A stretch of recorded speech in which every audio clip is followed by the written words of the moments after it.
Alright, so this right here is my 1984 Honda Nighthawk 700S.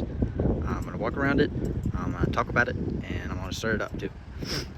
This one I've had 6 months or so maybe. I put like 600 miles on it or so over this winter. It's one of the cleaner ones I've ever seen. I bought it not running, and the carburetors were all messed up, and they were leaking out of this overflow tubes all over the place, so I had to get some new carb kits, and after that it was running pretty good. All I had to do else was replace these intake boots that were old and torn. You can see these ones are new and nice and pliable. It is 98% original. We have up here the turn signals and the mirrors, as well as the rear turn signals are new. I did not know these mirrors were not stock until I looked close. They look nearly identical to the original ones. The turn signals do look a little different. If you didn't know these bikes, it'd be pretty hard to tell they fit the style, but they are different. I don't mind them. I was gonna get new ones, but they work really well. They work just like the other ones do. They look different, and they're not made of that rubber material that disintegrates. These are hard plastic, so they're not gonna do that. The exhaust, which you typically see rotted out or replaced or repainted at least, is completely original on here. It needs a wash, but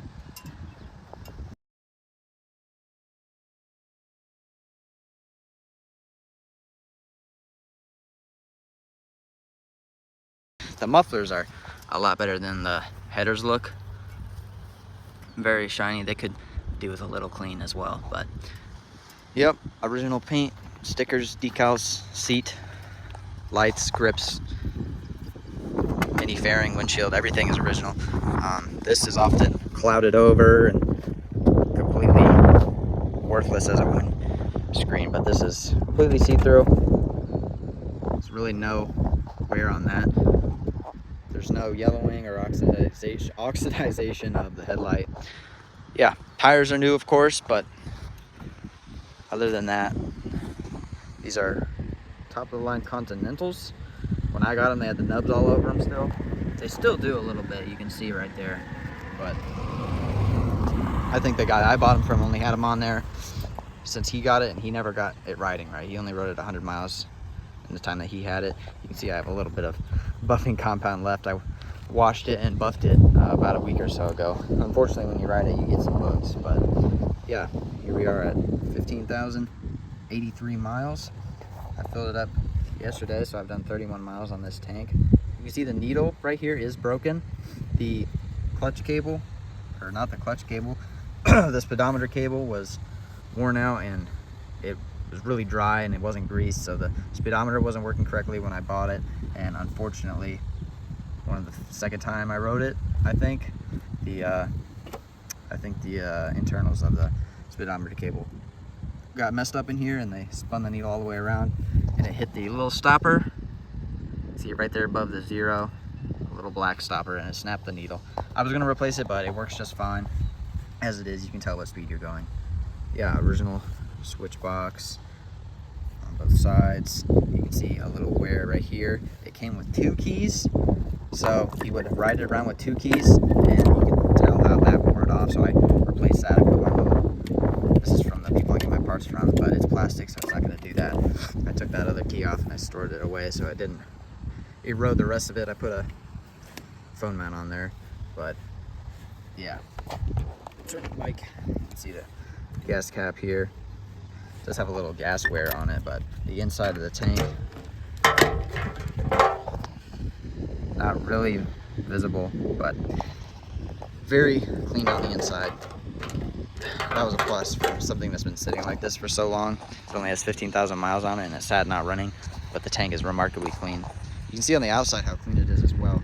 They don't come up on camera, but there are scratches, light marks all over it that would come out with a good buff, I would say. Same with back here, just some little marks. I think somebody might have been painting in their garage, and they got some on here. I did buff for quite a while back here, but I didn't get that to come out, so I use a really light buffing pad, but if you get a I might get a harder one and go for that, see what that does. You can see under the cover, that yellow there is my new Moto battery. It had a very old lead acid one that was losing its charge and it would die all the time, just sitting in the garage. So I got this new one and it hasn't had any problems with charging or anything like that since. So I'm gonna start it up here. It's already warm. I've been riding it today, but we'll start it up for you anyways. So when we go to start it up, it has a vacuum operated petcock, but I always do turn it off anyways. I've had some bad times with other petcocks. You can see this yellow, that's the vacuum line. It doesn't pull any gas unless it's pulling air. Oh shit, that's hot. Unless it's pulling air from right there. So yeah, I do leave it off though. We'll put our key in, turn it on. See, we're in neutral. Let's see if it'll start on the first press. It might have cooled down by now, but yeah, there we go.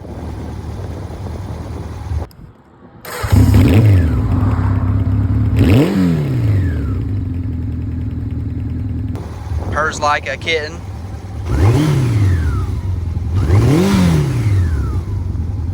I'll turn the signals on. You can see the high beam does work. You're not going to be able to see it out here, but you will be able to see the signals. Turn the other side on.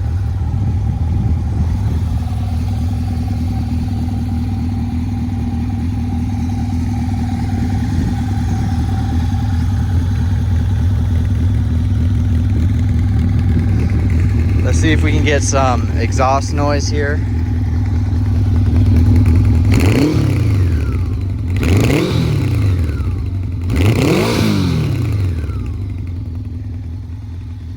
I think that's one of the best sounding pipes Honda's ever made. One of my favorites for sure.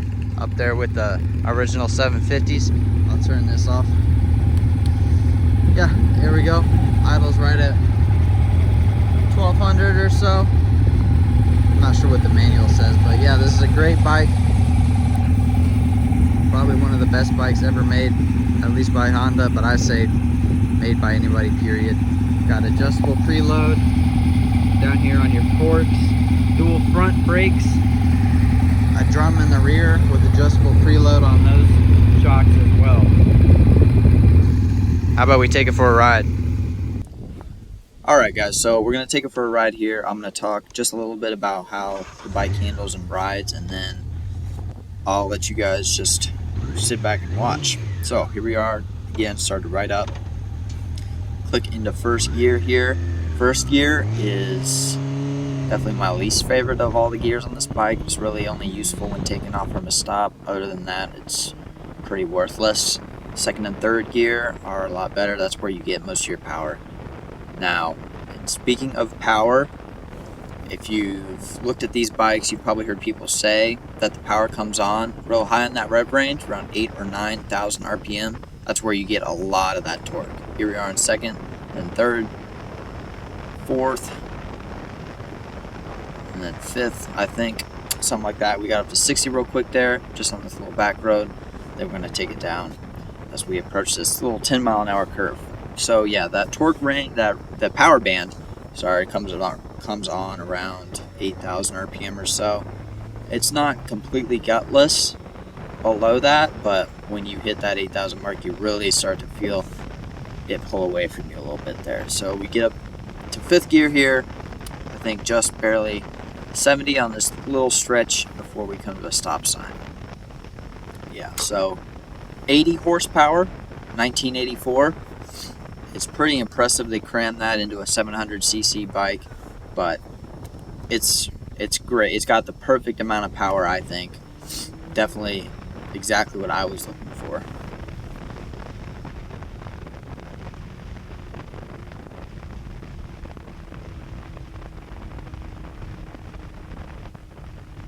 Okay, so here we're going to come into these little curves here. That's all you really get where I'm at in Ohio, but it does handle great in the curves. It likes to turn. It likes to lean over and fall over and fall into those curves. Not to a fault. I wouldn't say it's to a fault at all. It handles great. It's stiff, but not too stiff. It's got that track system, Honda's track system on the front forks there. You have that adjustable preload in the front and in the rear, so you can really suit it to whatever kind of riding you want to do. Okay. Finally here, we're going to talk about the brakes. It sure looks like we're going really fast here on this video, but we're really not. So the brakes, you got dual disc in the front and a drum in the rear. We can see just how quickly they'll stop you. I'm going to cut the throttle right here, and then I'm really not even laying on the brakes that hard, but we were able to pull into this little mailbox area real quick. Hardly pressed them. Yeah, they're great, especially for vintage Honda brakes. Alright guys, enough yapping. This was the first time I took this road here, this little route, so I didn't go too fast, but I want you guys to see this is definitely my new favorite route to take in Ohio. I hope you enjoyed this video, and hope you enjoy my Nighthawk.